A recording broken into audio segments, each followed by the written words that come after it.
సాక్షి రాసుకొచ్చిన వార్తలు ఈనాడు జ్యోతి రాసే ఓపిక లేదు కానీ సాక్షి రాసుకొచ్చింది.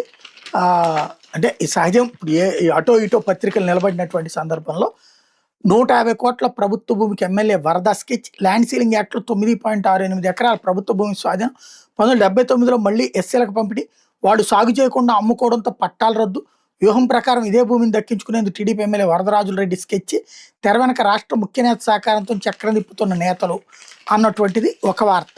అట్లాగే సోమిరెడ్డి ప్రోద్బలంతోనే గ్రావెల్ దోపిడీ, పేదల భూముల్లో తవ్వకాలతో వాళ్ళ కడుపు కొట్టడం దుర్మార్గం, పేదలను కేసుల పేరుతో సీఏ బెదిరించడం దారుణం, కందలపాడులో గ్రావెల్ అక్రమ తవ్వకాల మీద ధ్వజమెత్తిన మాజీ మంత్రి కాకాని ఒకటి.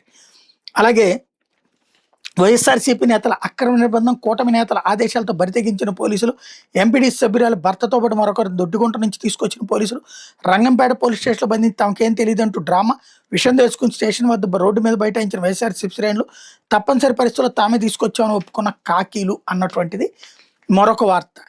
అదే సమయంలో దస్తగిరి హత్య, వాళ్ళ కుటుంబం మాట్లాడినట్టు ఇవన్నీ జగన్కి చెడు చేస్తాయి, తమకి మంచి చేస్తాయని ప్రభుత్వం అనుకుంటుంది. కానీ ఈ ప్రభుత్వం ఉండగా జరుగుతున్నటువంటి ఈ చర్యలు మంచివా చెడ్డవా, దానివల్ల ప్రజలు ఏమీ అనుకోరు, ప్రభుత్వం పట్ల పాజిటివ్గా జగన్ పట్ల వ్యతిరేకంగా అవుతారు అనేటటువంటి అమాయకత్వంలో ఉంటే ఎవరేం చేయలేరు.